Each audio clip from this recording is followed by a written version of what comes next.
আমাদের বাঙালিদের একটা ট্র্যাডিশনাল ফুড হচ্ছে বেগুন পোড়া ভর্তা।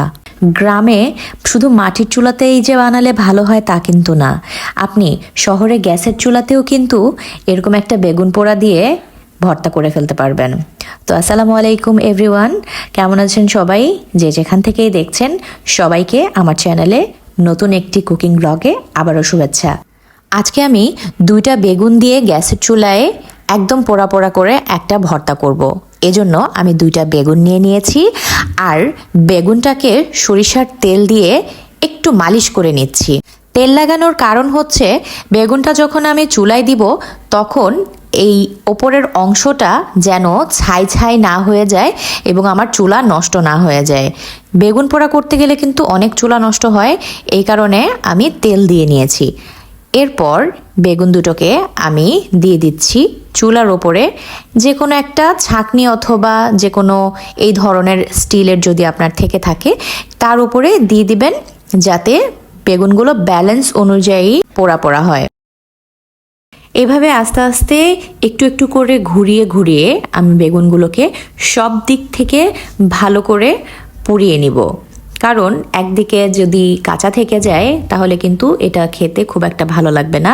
তাই এটাকে ওপর নিচ করে ঘুরিয়ে ফিরিয়ে আমি সব দিক থেকে যেন ভালো মতো এটা পড়ে সেভাবেই আমি করছি।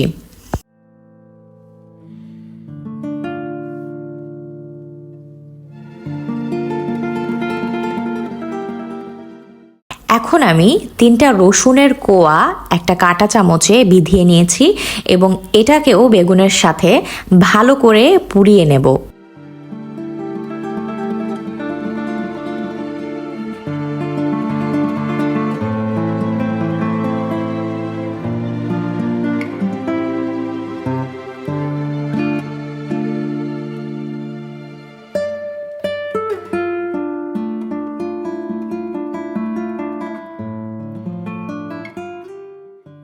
অতিরিক্ত যেন পোড়া পোড়া না হয়ে যায়, তাহলে কিন্তু বেগুনের ভর্তাটা একদম কালচে কালচে হয়ে যাবে।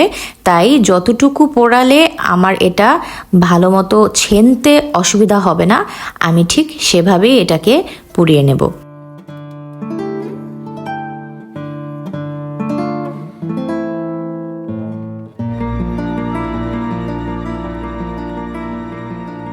তো এই দেখতে পাচ্ছেন আমি কতটুকু এটাকে পোড়া পোড়া করেছি।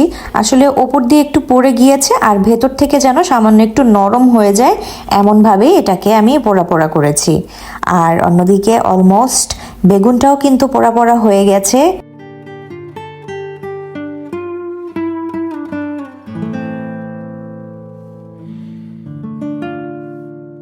এখন আমি 4 থেকে 5টা পেঁয়াজ কুচি করে নিয়েছি আর এর সাথে নিয়ে নিলাম আমি যে রসুনগুলো পুড়িয়ে রেখেছিলাম সেই রসুনগুলো।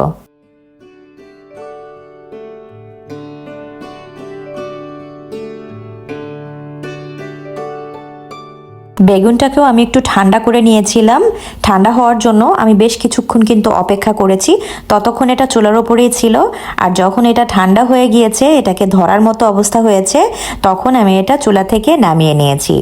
এখন আমি সামান্য পরিমাণ কুচি ধনেপাতা নিব।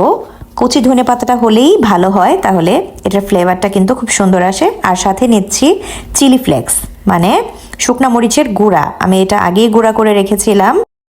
খুব আস্তে আস্তে করে আমি বেগুনের যে ওপরের পোড়া অংশটুকু এটা একটা কাঁটা চামচের মাধ্যমে তুলে নিচ্ছি। কাঁটা চামচ দিয়ে হোক বা হাত দিয়ে হোক, যেভাবে যার সুবিধা হয় ঠিক সেভাবে এটাকে খুলে ফেলতে হবে। আর এটার যে ভেতরের অংশটা আছে, ভেতরের অংশটা আমাকে নিতে হবে। তো দেখুন, ওপর থেকে আমি কিন্তু পোড়া যে ছায়ের অংশটা সেটা কিন্তু সরাই ফেলছি। আর ওপরে যখন আমি তেলটা প্রথমে ব্রাশ করে নিয়েছিলাম, এই তেলটা দেওয়ার কারণে কিন্তু ওপরের অংশটা পুড়ে গেলেও ভেতরের অংশটা কিন্তু নষ্ট হবে না, ঠিক আছে? আর ওপরের যে পোড়া চামড়াটা আছে এটা খুব সুন্দর করে একদম উঠে চলে আসবে।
আমার বেগুনের ওপরের অংশটা তুলে ফেলা শেষ। এখন এই ভেতরের অংশটা দিয়েই আমি চলে যাব এখন ভর্তা করতে।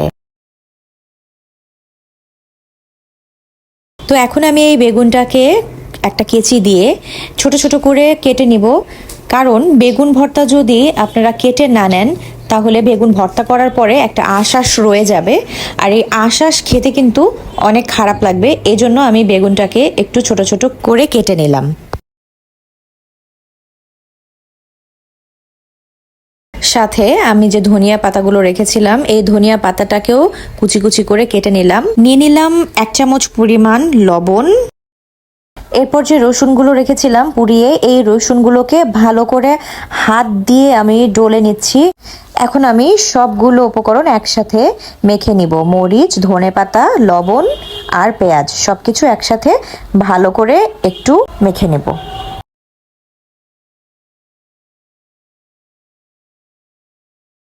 পোড়া বেগুনটা যে কেটে রেখেছিলাম এটাকে এখন এই পেঁয়াজের সাথে মিশিয়ে নিব।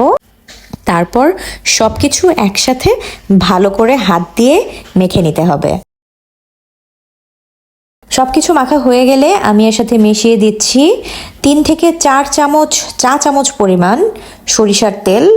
যে যেমন পরিমাণ খেতে পছন্দ করেন তেমনটা এটার সাথে মিক্স করা যাবে।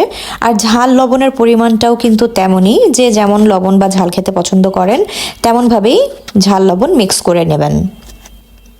তো এই তো হয়ে গেল আমার বেগুন পোড়া ভর্তা। আমি এখন সার্ভিং ডিশে এটাকে সার্ভ করে দিচ্ছি। তো এই বেগুন পোড়া ভর্তাটা বাসায় একবার করে খেয়ে দেখবেন, একদম সত্যি বলছি মাটির চুলায় পোড়ালে ঠিক যেমন হয় ঠিক তেমনই এটার স্বাদ খেতে লাগবে। আর এরকম আরও ভালো ভালো স্বাদের ভিডিও পেতে হলে অবশ্যই আমার চ্যানেলটাকে সাবস্ক্রাইব করে রাখতে হবে, যাতে নতুন নতুন ভিডিওগুলো আপলোড করার সাথে সাথে আপনারা আমার ভিডিওগুলো দেখতে পারেন। আজকের মতো এখানেই শেষ করছি। পরবর্তী আরেকটা নতুন ভিডিও নিয়ে আপনাদের সামনে চলে আসব। ততক্ষণ পর্যন্ত ভালো থাকবেন। আল্লাহ হাফেজ।